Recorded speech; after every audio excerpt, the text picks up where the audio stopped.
Alright, so I just got done with making all the platinum nuggets that we are going to need for our TPV coils, which if you guys remember, is the only thing left for us to unlock fluid autocrafting, because that's the tier of coil that we're going to need for niobium titanium. And the only thing that was stopping us from making a bunch of this is the platinum cost. But we have that now. And before you ask, yes, it was a lot of platinum metallic powder, way more than I'd like to admit, so we're not going to talk about it. And according to my calculations, in total, we're going to need about 90 of this platinum dust if we want to make enough TPV coils to replace both of the EVs that we have. Oh, and by the way, to actually mix the TPV alloy, we need an EV mixer, which I cannot do because I'm out of EVs and I'm out of HVs to make any more as well, which is completely fine because I actually did go ahead and tear down the clean room in between the episodes. And so you know what, we're going to start off today's episode by setting it up in the personal dimension. I already went ahead and started building out a little expansion to our auto crafting, and I think the clean room is going to go over here. And then these two pathways still need a little bit more development, but we're going to be placing some extra auto crafting machines there. Anyways, yeah, we're also probably going to change out the shape of the clean room at some point. It's going to look more like this. But for now, because I don't have the plascrete and I don't have the filter machine casings for this, we're just going to rebuild our 5x5 that we had. I'm sure it'll be fine. And since we're setting up the clean room in the personal dimension, it's probably also a good time to hook up some auto crafting to this. Yeah, before we get TPV coils, I want to have fully auto craftable circuits. Also, by the way, check out what I found out recently that we can do in the clean room. This is actually really cool. We can use ineffable glass here inside of the walls, and then this should allow us to walk in and out of the clean room whenever we want. This is actually such a nice addition. All right, so I went ahead and wired up the power to the clean room. We're going to have a battery buffer here, which is going to be connected to our P2P. This is just the HV one that we stole from the base. And then this power goes into a 16 amp diode to the inside of the clean room. And it also goes to an MV transformer, which is going to charge this battery up. And then this guy is powering the clean room with an MV energy hatch. And it's also powering this 8 amp diode, which is going to power machines inside the clean room, of course. So let's do the maintenance here. Turn you on, and it should start getting cleaned. Yeah, and this is also probably going to take like another 20 minutes or so, which is fine. We can go ahead and wait for that. Let's hook up the P2P here. I gave this a new one, called it clean room, so we'll bind. And also there's your power. Okay, so now here's how our setup is going to look like. We'll have our circuit assembler and then a bunch of laser engravers, one for each type of lens, and then also our cutting machine. And then we can have the same thing for MV as well. And now to be able to get channels into here, we're going to need to craft ourselves a pair of these wireless connectors, which all in all is not too bad actually. It's just going to be a couple of eyes of ender, but that's easy enough, I guess. Oh yeah, and we'll also want the wireless setup kit, so that's another 2 wireless receivers and a bunch of extra garbage. Okay, let me get this and then we'll be back. Alright, so some time has passed and now we should be able to craft ourselves 5 Fluix pearls, which can then be upgraded to the wireless receivers. If only I had some more HV circuits. Ooh, that's a problem. Hold on, let me get enough for just this craft here. Alright, 1 more % before the clean room reaches full efficiency, and now we should be able to craft our stuff. Okay, now finally we can get our 4 wireless receivers here. So the first 2 are going to go into making our wireless setup kit, of course. And then if I get an extra network tool here, we'll use that to make this thing the network visualization tool.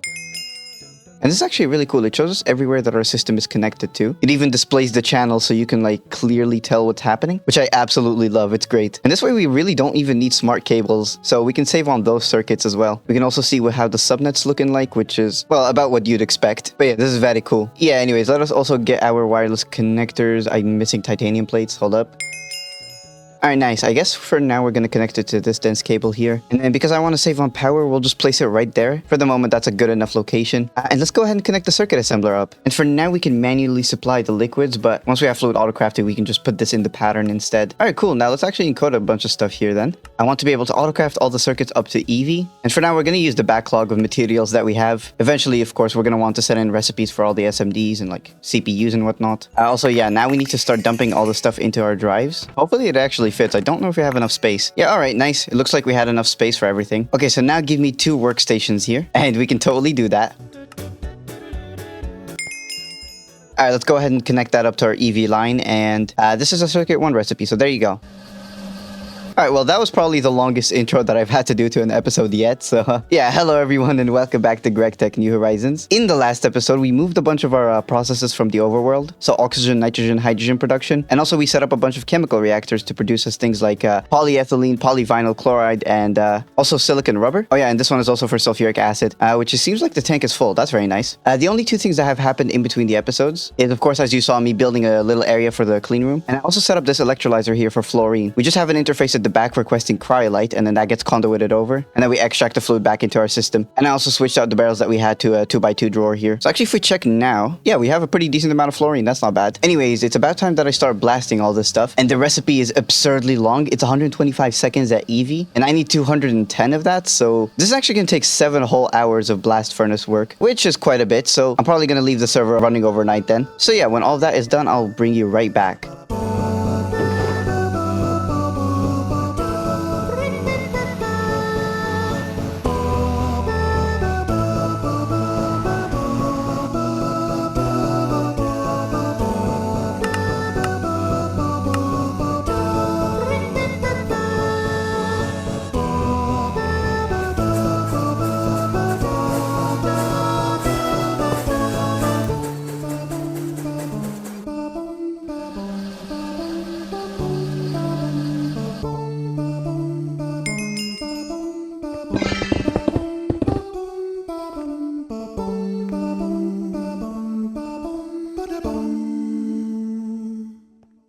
Well, check this out. Look at what I have in my inventory. We finally have the 4 pieces of niobium titanium. And once I connect this assembly machine, we will also start making the last fluid processor that we need to finally go ahead and make the fluid pattern terminal. All we're missing is the regular pattern terminal and also a couple buckets here. And there we go. Oh, and I was wondering why we're not getting the quest, but it looks like that's because we need this thing, the fluid descritizer, which basically turns all of your fluids into a sort of item that you can use to make patterns with. It's a little weird how fluid crafting works in this version, but just know that it turns your fluids into items, and then when those get sent to the machine, they get depackaged as actual fluids. You'll see what I mean just in a moment here, but let's first craft this guy here.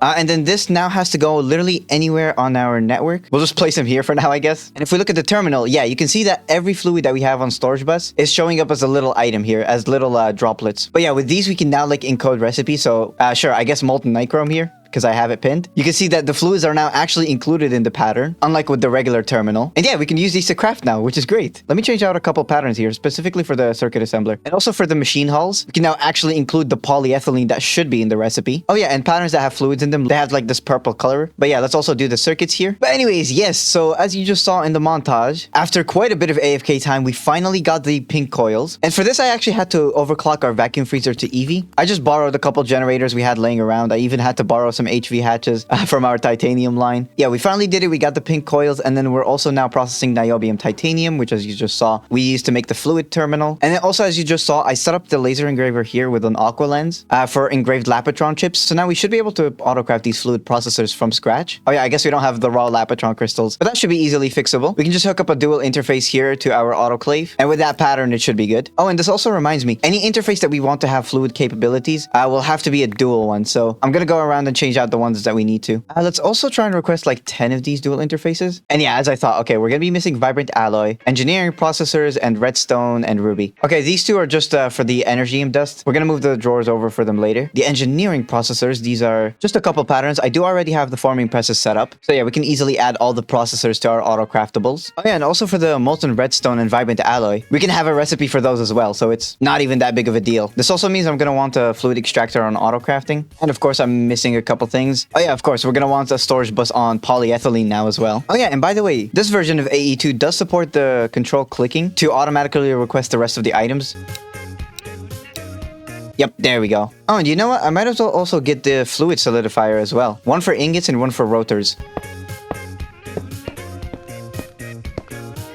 So we can drop in the pattern from molten redstone and vibrant alloy. Processors will have to go into our circuit 0 assembler. And this is also going to have to be a dual interface. So again, now let's try requesting 10 dual interfaces. Yeah, perfect. This is exactly what I want to see. We're just missing raw resources and also a pattern for silicon solar grade dust, which also means I'm going to have to bring some solar grade ingots into here. All right, all this should hold us over for a while. Now let's see. Oh yeah, nice. We can easily get like 10 more of these if we need to. Oh, also I guess for circuits, we're going to be missing a recipe for molten tin. Yeah, so let's also quickly add that before we move on here. And by the way, I think I forgot to explain, but the fluid solidifier for ingots is going to be for things like polyethylene and PVC. We can use this to solidify them into the ingots, and then if we need like plates or something, we can just throw that into the bending machine. Or if we need rods, that can go into the extruder, or rings or whatever. So yeah, instead of having a fluid solidifier for each of those things, we can just have the one, and it standardizes things a little bit better. For the rotors, the way we're going to do it is request 4 bronze rotors at a time, which shouldn't leave any leftover ingots. Yeah, it's exactly 17 to 4. So pretty much the same way we've been doing it manually. And yeah, we'll also want the fluid extractor recipe for that. As a reminder, rotors are usually usually used in pumps. So yeah, they're definitely important to have. Oh yeah, and also in the gas turbines, which is like what's powering half of our base right now. So that's going to be very helpful. Might auto-craft a couple more of those. Because yeah, occasionally when like a bunch of machines are running in the base, I've seen the battery spike up to like 5,000 EU per tick, which you know is quite a bit of power. But anyways, finally, now that we have fluid crafting, I think it's about time that we move on to the next part of this episode, which as I mentioned last time is going to be taking a deeper dive into the EV chapter. And hopefully by the end of today, we're going to have nanoprocessors unlocked. Well, I definitely want to get epoxy by the end of the day, although nanoprocessors do require a bunch of extra work. So I don't know if we'll have the time to get into those. But enough about that. Let's start over here. If we look at the recipe for epoxy, which I'm going to go with the circuit 24 one, it skips a bunch of steps and that's always nice to have. We're first going to need to start producing sodium hydroxide. Although wait, no, this is actually fully looped because salt water, we can electrolyze the 2 buckets that we get for our 6 sodium hydroxide back. So yeah, that's dealt with. But yeah, we'll also need to start producing hydrochloric acid, phenol, acetone, and epichlorohydrin. I think we'll start off with acetone and phenol. And for that, I think we're going to need at least 12 EV circuits. So hopefully I can get those. Oh, surprisingly I can.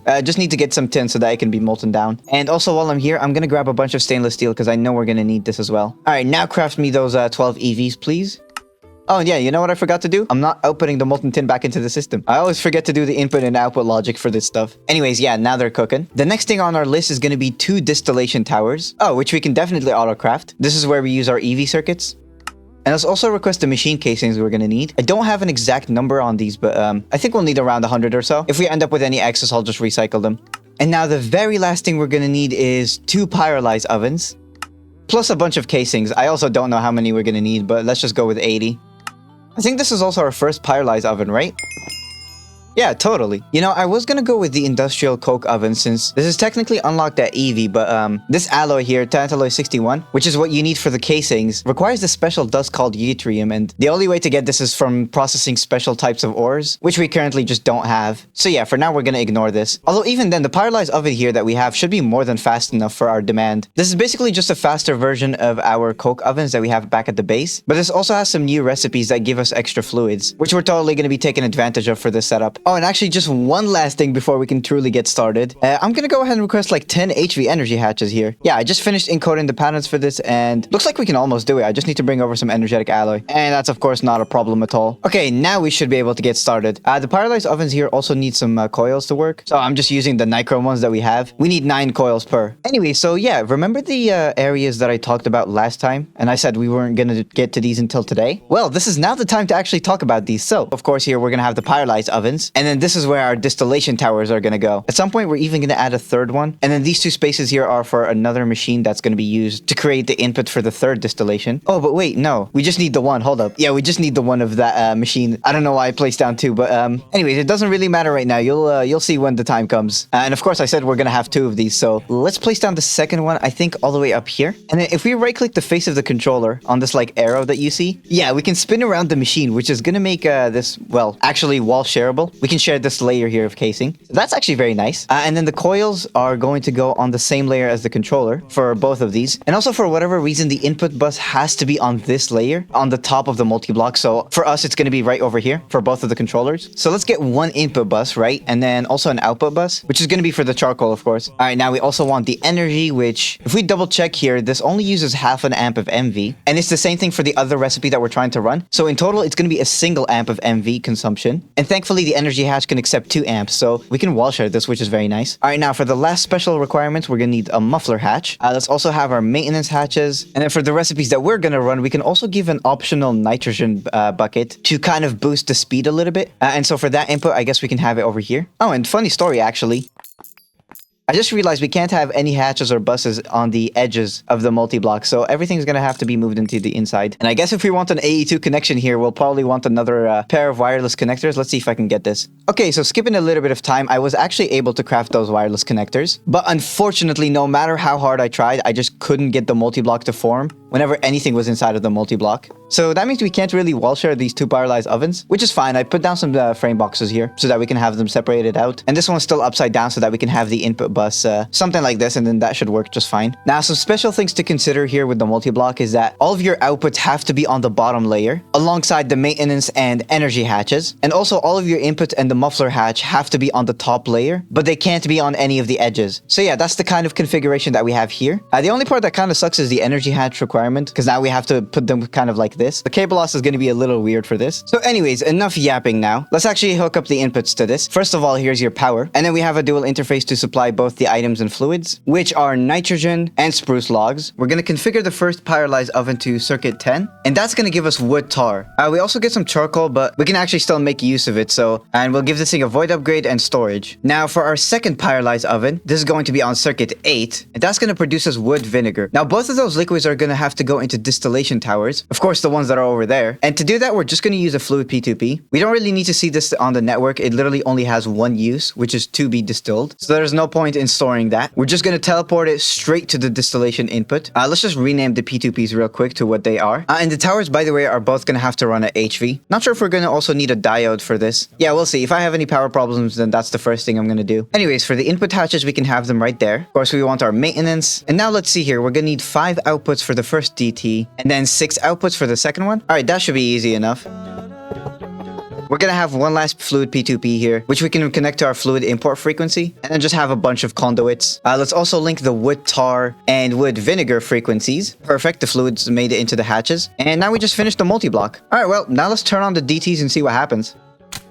Absolutely nothing is the answer because I forgot the circuit numbers. Both are going to have to be program circuit number 1. Okay, now take 2.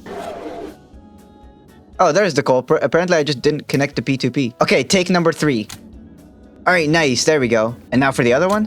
All right, this is working perfectly. All right, so a little bit of time has passed, and I've been going through all the outputs that we get from the distillation towers to see what we're going to keep, and I think I've decided with our level emitters here that out of wood tar, I'm going to keep toluene, creosote oil, and phenol. So let's have those here, connected to red alloy wire, and then our machine controller cover. And I guess we'll just like keep 1,000 buckets of each. Don't think we're going to need much more than that. Yep, emit when levels are below, and we just have to connect these up. Now from the other distillation tower, we're only going to level emit based on methanol and acetone levels. These are the only 2 fluids that we care about. Again, just 1,000 buckets for each. All right, now just before I turn on the fluid voiding mode so that this starts running constantly, I think I want to prioritize actually building a space where we're going to store all these fluids. And that way, of course, we can move over our super tanks from here. And I think I'm going to put that sort of area right here. So yeah, I'm going to go ahead and take a quick break actually. Come back later and start building. And then once I'm back, we're going to set up a little, well, bulk storage sort of area. It's not only going to be for fluids, it's going to be more like a general storage. We're also going to have our item drives there as well. Anyways, yeah, see you guys in just a moment.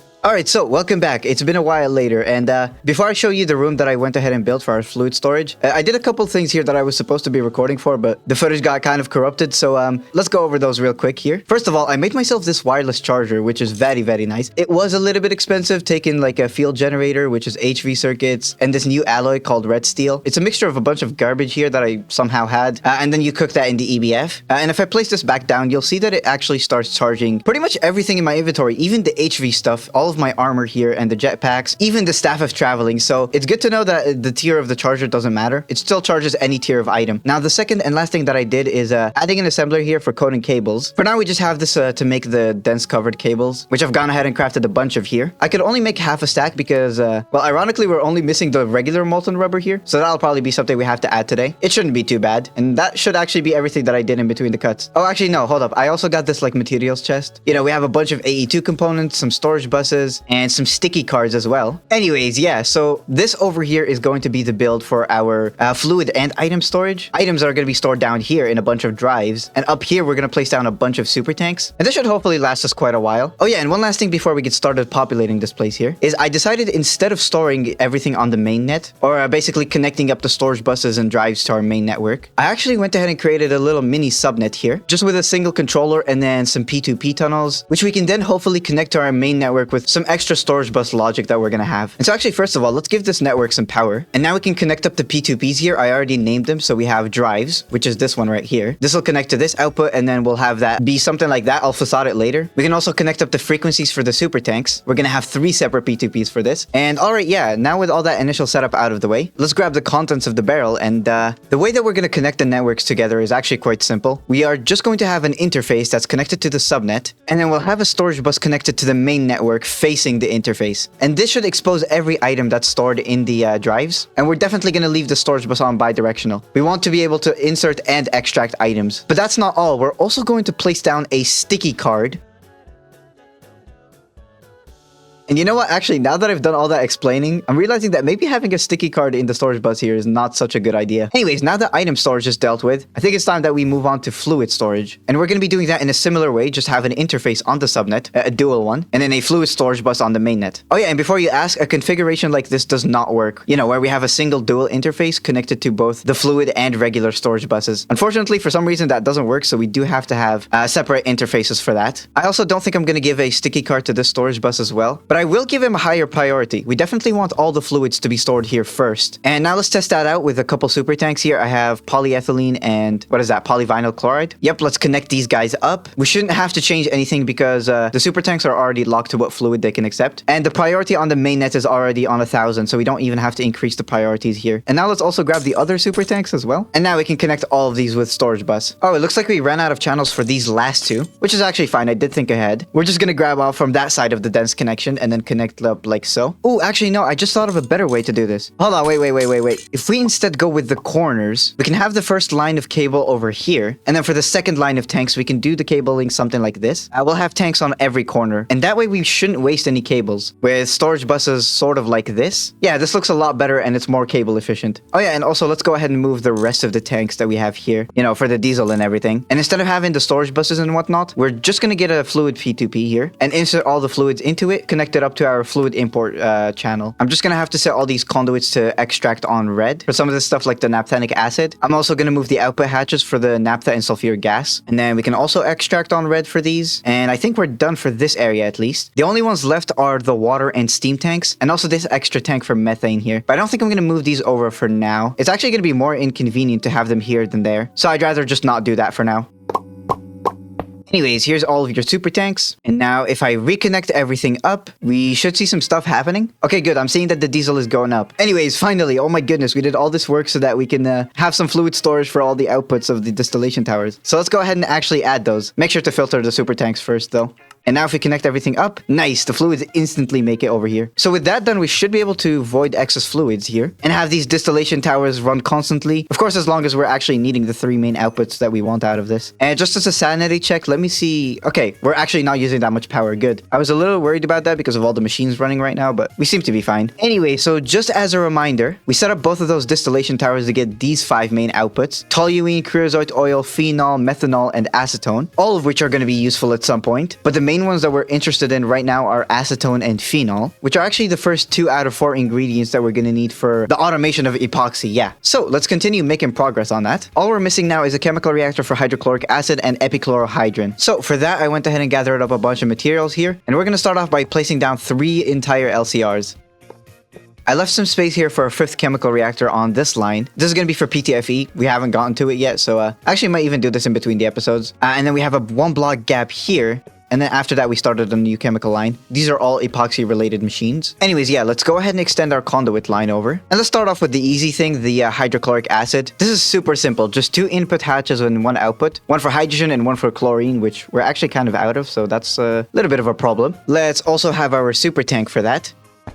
I just stole this hydrochloric acid from the output that we get from silicon rubber. I'll go mine for some rock salt in between the episodes. For now, though, it should be fine. All right, let's fix the maintenance issues. And don't forget the programmed circuit, which is going to be configuration 1. All right, now next up is the epichlorohydrin, which isn't too bad. It's just water, more chlorine that we don't have. And the last fluid here, which is going to need a little effort, the propene here. This is something that we can only get from some sort of a distillation tower, which is exactly why I crafted up those extra EV circuits. So let's go ahead and get that. And hopefully I have enough stainless to get like 70 more of these casings. Oh yeah, we're good. Oh, and actually the distillation tower itself is not enough. We're also going to need an oil cracking unit to go with it, which actually doesn't seem too bad. I'm just missing like 2 HV pumps. We can easily do that once any of the CPUs are available, which they are now.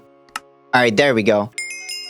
Now, looking at the multi-block preview, you'll see that we do need some coils for this. So I think I'm going to get some nichrome ones for this. I already have half of what I need, and I should have enough nichrome in the overworld to pull this off. Alright, so a little bit of time has passed since the last clip, and I finally managed to gather up all the resources we're gonna need for this. So yeah, let's go ahead and set this up. Although I probably should start off with telling you what we're gonna be doing to get our propane. What I decided to go with is running some severely steam cracked naphtha through our distillation tower. It gives 300 millibuckets, which technically if we go with moderate steam crack, then we get a little bit more. But if you go with severely steam cracked, it actually gives you a lot more of the other byproducts, which I would like to have. This is also gonna be our only source of ethylene. We can get some extra methane this way. decay. This is also how we're going to get our butadiene, which is going to be useful later on. A little bit extra benzene, toluene, yeah. And to steam crack the naphtha, well, we're going to be using our oil cracking unit here. The way we do this before is in some sort of a chemical reactor, but the oil cracker is actually a little more power efficient and it gives us a little more fluid than we input, so it's great. All right, so yeah, let's start placing this thing down here. We're going to be running this guy at HV because we just have to. That's the tier of the recipe that we're running. Then we're also going to want 2 rings of coils. And this multi-block is a little weird about its hatch placements. I think we have to go something like this, maybe? 2 inputs on the outside rings and then 1 output in the middle. Then we want the maintenance and the rest can be just casings. Oh, actually, no, it seems like I have to have the output on one of the edges and then the 2 inputs like so. Yeah, now it's formed. Okay. All right, then I think just using a couple export buses here to supply the inputs should be good enough. And then to collect the output and send it into the distillation tower, we're just going to use another P2P tunnel. We have to convert it to fluids, of course. And we rename this to whatever it's called. Yeah, severely steam cracked naphtha. We should link these up like so. Anyways, yeah, let's start exporting our naphtha and also some of that steam. Now, the last thing we need to do is power connections. We'll hook up the distillation tower first. And then, of course, our oil cracking unit, which we're just going to move the AE2 cable a little over and connect them up. And now with programmed circuit number 3, we should be able to turn it on. Nice. All right. Now to build the distillation tower. And since we're doing this, I'm going to also go ahead and move the output hatches of the other ones to the center of the multi-block. That way I can easily connect them all up to our fluid import. You know, something like this with the conduits. Alright, now we should be able to turn on the distillation tower. Oh yeah, and also avoid excess items. There we go, we're getting all the garbage. Now, as for the fluids that I'm going to be level emitting the distillation tower off of, there's actually going to be 4 of them. First is going to be methane, then butadiene, next is propene, and the last one's going to be ethylene. And all of these are set to 1,000 buckets. Now let's also add the super tanks for those and connect up the storage buses. We should also see, yeah, ethylene is being extracted out and it should go into the chemical reactors here, which aren't working. I think that's because we don't have the correct circuit number. Because yeah, we do have ethylene in the hatches now. First guy will have circuit number 1. Okay, now it shouldn't power fail. Yeah, good. Also, I believe we already have a tank for polyethylene somewhere. Yep, so that's good. Now for the second chemical reactor, we're going to need both programmed circuit number 1 and also circuit 24. And once it has all of its inputs and whatnot, it should run. Oh yeah, as long as we had an output hatch for the water byproduct. Hold up. Yeah, I did notice that we were missing that sort of thing when I was editing the video. So let's just add that like underneath here, I guess. And then it goes into a trash can. Yeah, nice. That works. All right, cool. There's those 2 processes now fully operational. Anyway, so yeah, now we should have built up a nice amount of propene. All right, it's in this tank, but I think it all went into the input hatch already. No, it didn't, because we aren't even requesting it in the interface. So what's happening? Yeah, there's my propene. Why is it not going out? Wait, how is the storage bus missing a channel? Oh, right, because I'm stupid and I connected this storage bus to the wrong connection. Yeah, it has to go from this cable here. Yeah, now we're getting propene in the tank. And I'm just going to have to request it. Okay, I needed another dual interface. That one is completely full, so let's place this one right here and request it. Nothing's happening because I also forgot to connect it up. All right, nice. There's my propene. Once we have chlorine, that'll go in the hatch, and we already have water. So now all we're missing is that sodium hydroxide, which, as I mentioned, is going to be recycled. So if we just grab like a couple stacks here from the overworld, that should be good. And I'm also going to take this opportunity to steal a bunch of chlorine from the overworld so that I can use it to at least get some epichlorohydrin. But yeah, we really have to look into a solution for our chlorine problem. It's getting quite bad. Well, guess who just forgot to press the record button again? Yeah, you didn't miss much though. We just finished off setting up the epichlorohydrin chemical reactor, which directly outputs it into the next one, and this is going to be for epoxy, because I'm pretty sure that we don't need this epichlorohydrin like anywhere else. And then we're also storing the hydrochloric acid and salt water that we get as byproducts on site here in super tanks. That is, of course, until we get the recycling station that I talked about, which honestly might be soon here, because we haven't even started doing that much chemistry, and we're already like backing up on a bunch of these fluids that need to be recycled. So yeah, maybe next time. But yeah, so let's see now for our epoxy. We have the epichlorohydrin, the sodium hydroxide we also already have. It's in this input bus. The sodium hydroxide we also actually use in epichlorohydrin. So we have the input bus here in the middle to share between both of the multis. And now all we need to add is 3 input hatches and then 2 outputs. One for salt water and the other is for epoxy. This one for salt water, I'm going to actually just use a plastic pipe here to transport it into this tank. And now let's supply the rest of the fluids here. So it's going to be acetone, phenol, and then the hydrochloric acid. Let's also request those in the interface here. All right, now we finished building the multi, and I already have circuit 24 in there, so hopefully we can just turn this guy on. No, I just voided the first one. Are you kidding me? Wait, did I actually just miss some cable here? That is... That is so stupid. But anyways, now we should be able to start it. Finally, oh my goodness, there's my epoxy. Let's go add a storage tank for that. I'm actually completely out of super tanks, so let's get a couple of those. Oh, and we're out of polyethylene bars now. That's actually fine. Remember, we have that fluid solidifier that we can use for this. Yep, so we can just encode a pattern like that. And then that should be good. Let's see now. Yeah, look, he's already working. All right, so filter the super tank for epoxy, place down the storage bus, and oh my goodness, wait. We're already at 3 buckets. That's pretty good. I think I'm gonna need like 20 buckets if I want to be able to get the quest. Right, this needs, yeah, 2 stacks of sheets, which is almost that. So, you know, that's not really great. I think all I'm missing actually is the chlorine, which is really gonna suck. Okay, I think I'll finish up that quest in between the episodes then. But anyways, right now actually seems like the perfect time to wrap up the episode. I mean, we did it. We finally got epoxy. And we did set up like maybe way too many machines for one episode. 3 whole distillation towers, a clean room, a super tank area, 2 pyrolyzed ovens, 3 chemical reactors, an oil cracking unit. Yeah, it's quite a bit. And now it really feels like the base is actually getting somewhere now. I think if we keep adding machines at the pace that we're going right now, our batteries are definitely going to start suffering. I mean, already we're pulling like, I think last time I checked 1,000 EU just for AE2. Yeah, 1.2k EU per ticket for just for AE2 to stay alive. So yeah, we'll probably have to look into some better power generation soon, especially once I start moving over the blast furnaces, which I just remembered I have to do. Anyways, next time I think we're going to get into the nano processors. I definitely want to have these by then, which does mean that we're going to have to start producing radon, and that's the whole grinding for 8 pieces of plutonium shtick. So that's going to be fun. Although maybe we're actually going to decide to go the radon decay route. Yeah, who knows. Also, by next time, I definitely want to get into some tungsten steel action. This is the only thing gating us from getting any more power generation. And like the next tier of rocket and the EV energy hatch. So yeah, it does get a bunch of useful things. But anyways, thank you guys so much for watching. We'll come back next time to do the things that I just said we were going to do. But for now, though, have a great rest of your day.